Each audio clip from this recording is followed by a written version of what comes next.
السلام عليكم ورحمة الله تعالى وبركاته.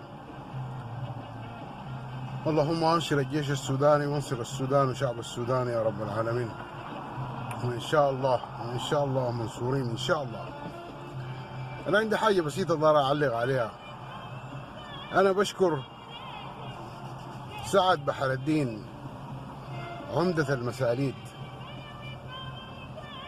والله ليك الشكر والتقدير يا عمدة المساليد. سعد بحر الدين ليك الشكر والتقدير. والله طلعت راجل لأن ما خطيت إيدك في إيد عبد الرحيم دقلو المرتزقة الجنجويدي. فبس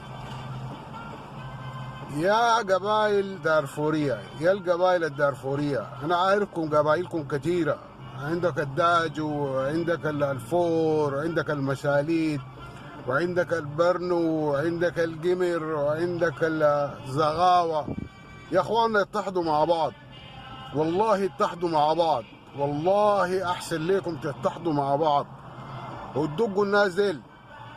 اتحدوا مع بعض ودقوا الناس ديل ودمروا الناس ديل وشيلوهم من اراضيكم واطردوهم من اراضيكم، دي اراضيكم يا اخواننا. اتحدوا مع بعض، اتحدوا مع بعض. الناس ديل ما بينفعوكم، الناس ديل ما بينفعوكم. بعدين انتوا كقبائل دارفورية يا اخواننا عيشوا مع بعض يا اخي، عيشوا كويسين، عيشوا مع بعض يا اخي. الدنيا فيها شنو؟ الدنيا ما فيها حاجة.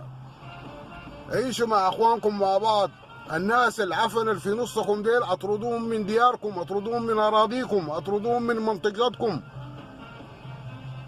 المهم عيشوا مع بعض يا اخواننا. المهم الله يديكم العافية وربنا ينصر السودان ويتحدوا مع بعض. اتحدوا، الوحدة كويسة، الوحدة كويسة. الايد الواحدة ما بتصفق، الايد الواحدة ما بتصفق، داير لك ايدين اتنين عشان ما تصفق بهم. فيا اخواننا اتحدوا مع بعض عشان تشيلوا السرطان ده من وسطكم. ده